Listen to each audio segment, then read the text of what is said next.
Before we head on out to the Ramos Law Hotline and catch up with our buddy Chris Dempsey, if you're watching on YouTube or on Twitch, you can see him. Hi, Demps.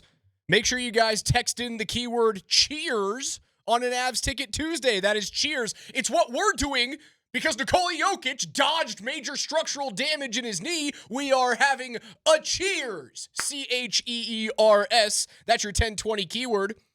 Add your first and your last name and text that to 303-504-0925, and you'll be entered. Avs Ticket Tuesdays are powered by Matthews Fine Watches and Jewelry. You want to go where people in the Highlands Ranch Town Center. I don't know the lyrics to this song. MatthewsFineWatches.com. Your keyword this hour is cheers. Good luck. Cheers to you, Christopher Dempsey. Brother, what is up? Good to see you.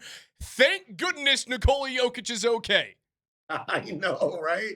Yeah, look, for me, it was just, if you could just bring him back at any point this season, cool. Yeah, that big win. Because it would be just business as usual from that point on. And so this is really good news given what we all saw, obviously, last night. And, I don't know. I mean, so he's going to miss the entire month of January. You only have a few games before the All-Star break in February as well. So it wouldn't be really a huge shock for me to not see him until after the All-Star break, but certainly a sigh of relief for what could have been. Demps, will you go down the same path that I went and think about all of the potential unintended positives that might come for the Denver Nuggets of both this injury, Cam Johnson's injury, and then, of course, your other two starters that have been out for a good chunk of the season in Aaron Gordon and Christian Braun. How could this end up boding well for a Denver Nuggets playoff run? Well, I mean, you just get experience to players who would not have otherwise gotten it, right? I mean, so we saw Deron Holmes on the court yesterday, which was fun to see. He's been, obviously working hard down in Grand Rapids, but so anytime you can get experience to the Deron Holmeses, the Julian Strathers, the Jalen Pickett's, then I think what happens is down the road when everybody's back, if you now have to put one of those players on the court, not only does the coaching staff trust them, but the teammates around them have seen them play well, or at least grow over the course of the season to an area of trust as well. So I think from that standpoint, that would be the biggest positive, is that you can just get guys who would not have otherwise gotten reps, a whole bunch of reps. 25 games separate the Nuggets from that All-Star break on February the 11th. They finish up at home against Memphis. Then there's that 8-day break before you go out on a 3-game road trip, LA, Portland, and Golden State. 13 of those games are away from Ball Arena. What does success look like without Nikola Jokic? And I haven't even mentioned the other 3 starters that they'll be without starting as early as tomorrow against Toronto. Yeah, I mean, that's just this is like taking snake bitten and just like taking it to the next level. 4 starters being out, and one of them's an MVP. I generally in this circumstances, because they are missing so many players, keep me around 500, at this, for this stretch of time, and then down the stretch, it'll be a mad scramble to get the best possible seed that you can. But I don't think this team should fall into the play, and I just don't. I think we're going to get Christian Braun back pretty quickly, actually, here, and then Aaron Gordon whenever that happens. These players are going to start coming back, and I think this is an offense that this is not like a drop back quarterback leaves, and now you are putting in a running quarterback, and now the whole offense has to change. It's not that situation. You are missing an MVP level player that helps you create advantages all over the court and scores all the big buckets and makes plays. But if you're asking me from possession to possession, can I run zipper Miami shallow? Yeah, I can still run zipper Miami shallow. Can I run 77 Chicago twist? I can still run 77 Chicago twist. One of the reasons that you got a Jonas Valanciunas is because so that you can continue to approximate the offense and the system that you have put in place. And so that's exactly what they'll do. Now, look, from game to game, I think they're going to have to be a lot more intentional about how they attack matchups, because you had the ultimate mismatch weapon in the entire league, and you don't have that person anymore. So now you're going to have to really game plan out mismatches in a more intentional way. They run a bunch of split action. They run a bunch of horns action. We're going to see the same kind of stuff, just run with different individuals. After a great streak, the Nuggets now have lost 4 of their last 6, even with a healthy Nikola Jokic minus half game yesterday. What do you think needs to happen to get this team to avoid the extreme letdown over the next month and a half? I think just as long as they're seeing some sort of success with the things that they're doing, even if you're in a loss, you have to, if you're a player, you want to see that things are working, right? So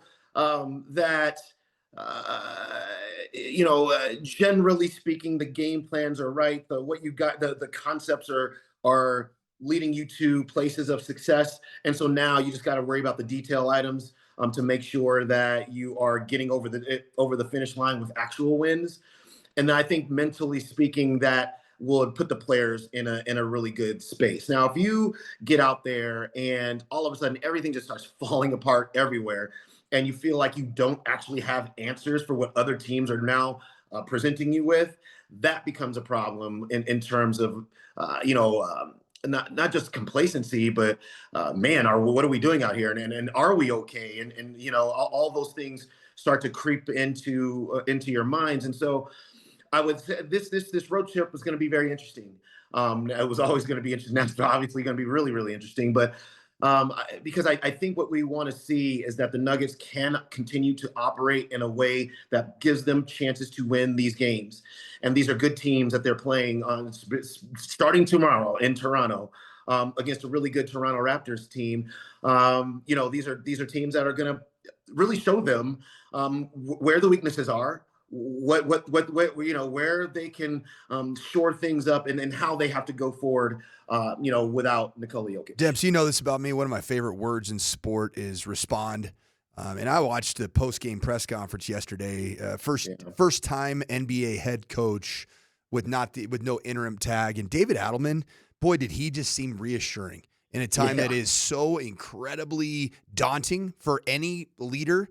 To have 4 starters out missing from a sport that only has 5 starters. Is he the perfect coach to navigate this particular season and have the Nuggets in a position to maybe be playing their best basketball when it matters the most?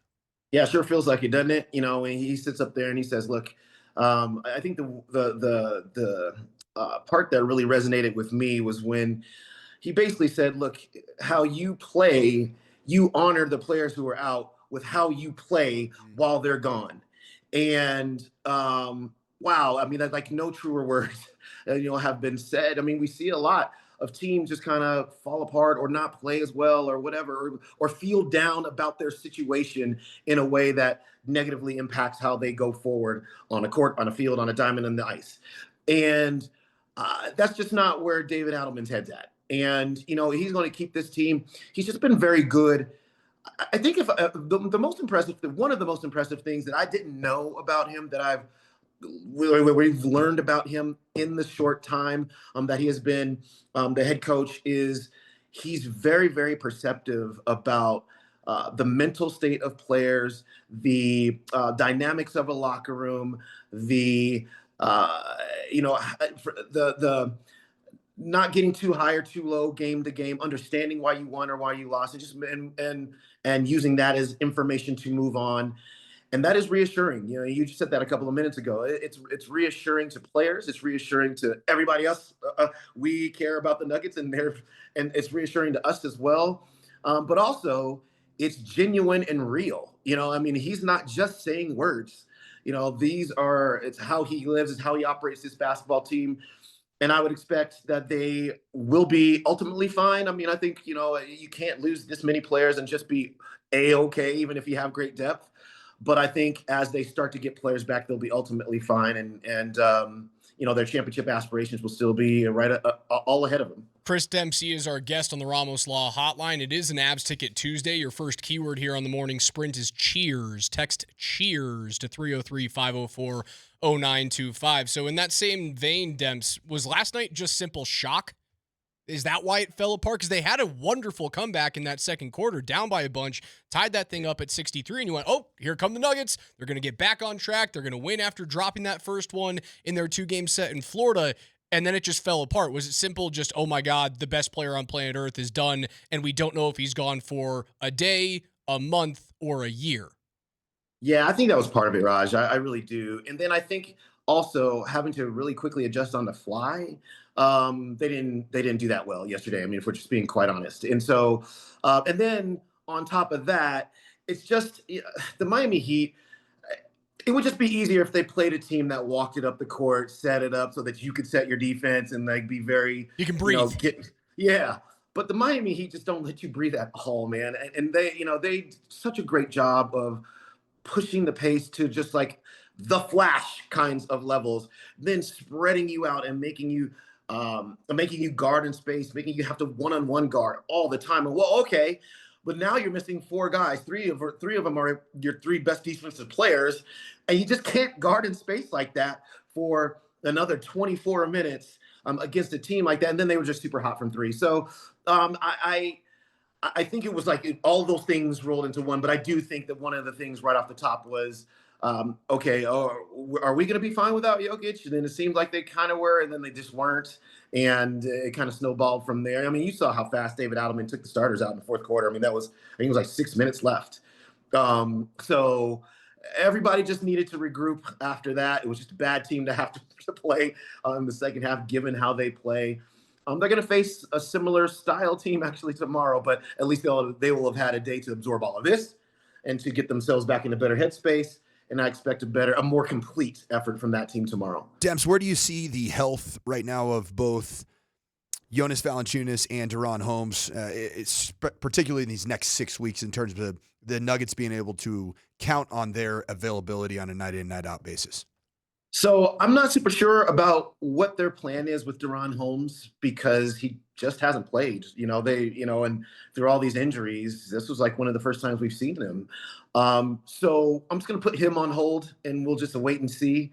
Jonas Valanciunas, he should start and he should play a really big role, and they should run offense through him because they can. One of my favorite stats in basketball is the per 36. So if you played 36 minutes, these are what your stats would project to be. And for Jonas Valanciunas, last I checked, they were 23 points and 13 rebounds per game. And, he's the kind of player that in the past has been a major double-double guy. He's going to give them, you can put him at the elbow. He can get into dribble handoff game. You can put him on the block. He can put his hand up. You can throw it into the post, and he can get you high percentage shots. I think all of those things are just going to be business as usual. Obviously not to the level of a Nikola Jokic, but not now we're missing this big piece and we can't even get to high percentage shots. We can't even get to some of these things that we want to get to. I think Jonas Valanciunas is going to put up a lot of big numbers. I really do. If they use him in the way that is super similar to Nikola Jokic, if you give him the ball and say, "Big fella, get us some high percentage buckets." Run this kind of. I think we'll see a lot of double doubles and probably a few pretty major double doubles out of him. So. I'm actually really looking forward to seeing and I'm sure he's ready to play more minutes too, and ready to show what we've all thought since they acquired him, which is you got a really good replacement player for when Nikola Jokic is off the court. And one of the things that we haven't really heard a ton of this year is very negative non-Jokic minutes, right? I'm very much looking forward to seeing him in a bigger role. I think he'll do great, and I think the Nuggets, as they get their other players back, will start to look a lot more stable when those guys return. 25 games separate the Nuggets from the NBA's All-Star break. That would coincide with around like 6 weeks post-injury for Nikola Jokic. Maybe, as you said, maybe a little bit more buffer time to make sure that he's totally fine with those 25 games. Let's say they go 13-12, which is what both you and Coach have said. 500 or slightly better is a grade A in my book. You have talked about Deron Holmes, Jonas Valanciunas. You've talked about Jamal Murray, David Adelman. Which one individual, and I know we're talking about a team sport, which one individual will be most responsible for them being 500 or better in the absence of Nikola Jokic? Ooh, I think that individual is David Adelman, actually. I know players play. I promise you I know. And the players have to perform, so I just need to start there. But now it's going to be on David Adelman to put his players in positions of strength and positions that they can be successful. And that starts with Jamal Murray and how you use him, because defenses are going to simply attack him now. Every ball screen is going to be blitzed. Every great defender is going to be on him, and there's just going to be multiple players thrown at him all the time. So how do you put Jamal Murray in a position to still be able to put numbers on the board, to still be able to create some gravity that creates open shots for other players? And then on the backside of all that, how do you get Cam Johnson, whenever he comes back, shots? How do you get Tim Hardaway shots in a way that, they're still kind of open? They're not going to be as open. Like, none of these players now are going to have as open looks as they just had. So can you get them in one-on-one situations? Can you get them in space? Can you get Peyton Watson all those corner threes anyway, without him being fed by Nikola Jokic? So I think David Adelman is the most important person here. I think he's a super smart offensive coach. And so we'll see a lot more of these creative actions that get Hardaway to his right hand, get Peyton Watson's catch and shoot opportunities, get Bruce Brown downhill so that he can kind of finish with floaters and stuff around the rim. All of these things have to be more intentional now, and how he draws them up and how he's able to create 4-on-3s going to the rim, 3-on-2s going to the rim, double teams that result in open guys on the wings and in the corners is going to be the most important thing.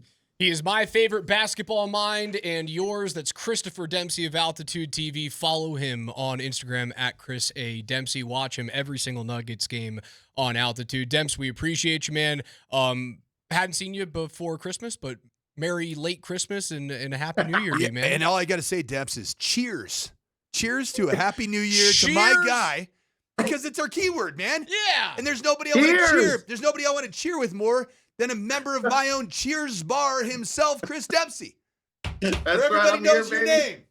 Demps. Oh, it's great to be back. We'll see you guys next year. As always, you are great company. We'll take a quick timeout. It's Altitude 92.5.